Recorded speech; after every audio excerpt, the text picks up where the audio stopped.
रूप में उभरा है और इसका सराहना स्वयं आदरणीय प्रधानमंत्री श्री नरेंद्र मोदी जी ने किया है। मैं उनसे निवेदन करती हूं कि वो अभी इस सभा को संबोधित करें। जोरदार तालियों के साथ उनका स्वागत करते हैं। ओडिशा के माननीय राज्यपाल डॉक्टर हरिबाबू कंभमपति जी, माननीय लोकसभा अध्यक्ष श्री ओम प्रकाश बिरला जी,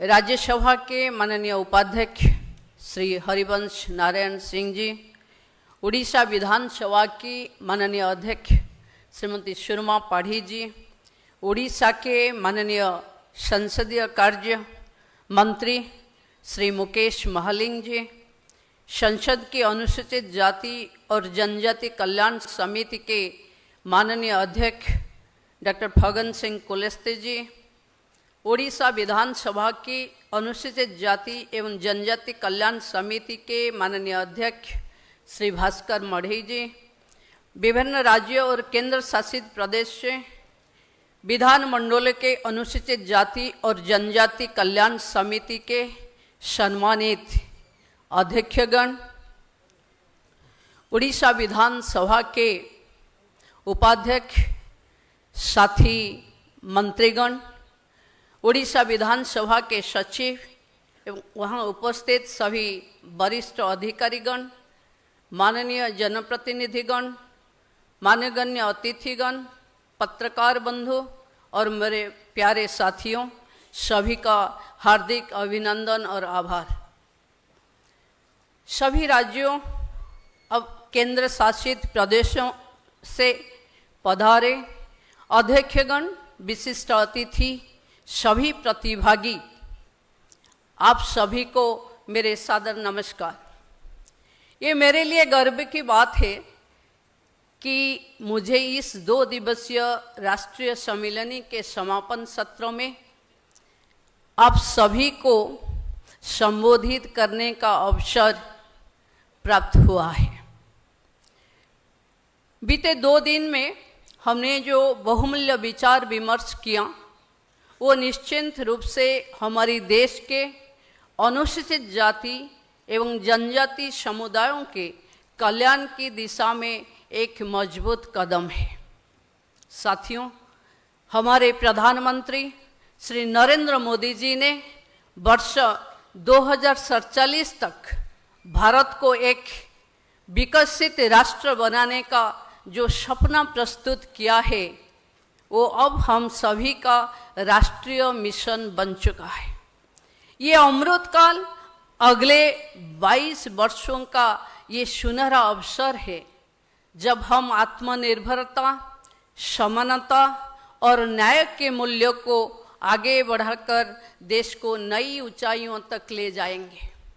इस मिशन में अनुसूचित जाति और जनजाति समुदायों की भागीदारी निहायत जरूरी है।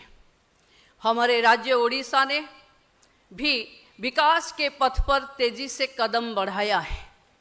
मुख्यमंत्री श्री मोहन चरण मांझी जी के नेतृत्व में उड़ीसा ने 2036 तक एक विकसित, समृद्ध और सशक्त राज्य बनने का लक्ष्य निर्धारित किया है।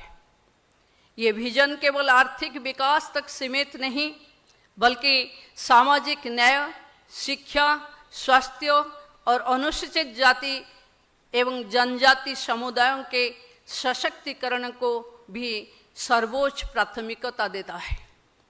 मुख्यमंत्री श्री मोहन चरण मांझी जी के द्वारा शुरू की गई सुभद्रा योजना राज्य की महिलाओं को सीधी आर्थिक सहायता प्रदान करने की ऐतिहासिक पहल है। इस योजना के अंतर्गत प्रत्येक महिला लाभार्थी को 5 वर्ष में कुल 50,000 की सहायता दी जाएगी। ये राशि प्रत्यक्ष लाभ हस्तांतरण के माध्यम से उनके बैंक खातों में भेजी जाएगी। इसका उद्देश्य है महिलाओं को वित्तीय रूप से सशक्त बनाना, विशेष रूप से अनुसूचित जाति, जनजाति और आर्थिक रूप से कमजोर वर्गों की महिलाओं को भी सशक्त बनाना। उड़ीसा ने देश में मिशन शक्ति के जरिए महिला सशक्तिकरण को नई दिशा दी है। लाखों स्वयं सहायता समूहों की महिलाएं आज आर्थिक गतिविधियों में भागीदारी कर रही है। इसमें न केवल उनकी आय बढ़ी है, बल्कि सामाजिक पहचान और आत्मविश्वास भी बढ़ रही है। लक्ष्यपति दीदी योजना प्रधानमंत्री जी के एक महत्वपूर्ण पहल है, जिसका उद्देश्य है महिलाओं को 3 लाख के ऊपर सालाना आय तक पहुंचाना, उन्हें उद्यमिता, कौशल और तकनीक प्रशिक्षण से जोड़ना। आपको जानकर खुश होगा कि ओडिशा आज लक्ष्यपति दीदी में देश में 1 नंबर स्थान पे है। कुल मिलाकर 17 लाख लक्ष्यपति दीदी ओडिशा बना चुकी है। ओडिशा सरकार ने SC/ST समुदायों के लिए कई ठोस व्यवहारिक योजनाएं लागू की है।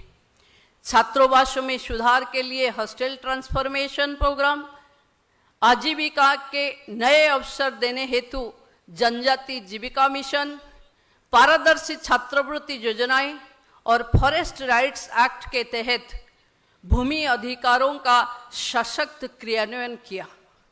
इन प्रयासों का उद्देश्य है सामान्य जन का जीवन, शिक्षा और रोजगार के माध्यम से समाज के सबसे कमजोर वर्ग को आत्मनिर्भर बनाना।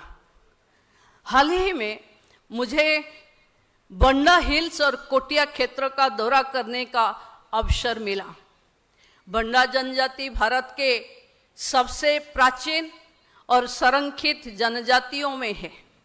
वहां जाकर मैंने देखा कि कठिन भौगोलिक परिस्थितियों में भी वो अपनी सांस्कृतिक विरासत और आत्मसम्मान के साथ जीवन जी रही है। कोटिया क्षेत्र की सीमावर्ती संवेदनशीलता, विकास की आवश्यकताएं और प्रशासनिक चुनौतियां मैंने प्रत्यक्ष रूप से अनुभव की। ये यात्रा मेरे लिए एक संकल्प बन चुकी है कि हम नीतियां केवल फाइलों में नहीं, जनता की जिंदगी में परिवर्तन लाने के लिए बनाए।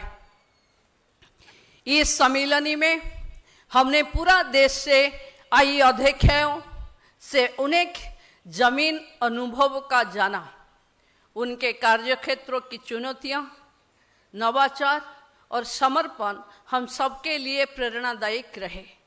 अब हमारी जिम्मेदारी है कि इन विचारों को एक्शन प्लान में बदलें और नीति निर्धारण प्राथमिकता दें। तो मैं आप सभी को आमंत्रित करती हूं कि आप जब पुरी और कोणार्क की यात्रा करें तो वहां की आध्यात्मिक गरिमा, सांस्कृतिक भव्यता और कला की अनूठी छटा का अनुभव ले। पुरी जहां भगवान श्री जगन्नाथ विराजमान है और कोणार्क जहां प्रसिद्ध सूर्य मंदिर भारत की स्थापत्य कला का प्रतीक है, ये दोनों स्थल ओडिशा की आत्मा है। आप सभी का वहां हार्दिक स्वागत है। मैं एक बार फिर सभी प्रतिभागियों, आयोजकों और विभागों का आभार प्रकट करती हूँ। आइए हम संकल्प लें कि हम अनुसूचित जाति और जनजाति समाज के उत्थान के लिए केवल बातें नहीं, परिणाम आधारित काम करेंगे। जय जनजाति, जय भारत, जय जगन्नाथ। माननीय उप मुख्यमंत्री के अभिभाषण के लिए आभार प्रकट करते हैं। मंच पर हमारे साथ उपस्थित हैं उड़ीसा विधानसभा की अध्यक्ष आदरणीय श्रीमती सुरमा पाढ़ी जी। उनके गरिमायुक्त नेतृत्व में उड़ीसा विधानसभा को हमेशा मर्यादा और सक्षमता की एक दृढ़ आधार दिया है। इस राष्ट्रीय सम्मेलन की हर एक व्यवस्था, हर एक पहलू को उन्होंने स्वयं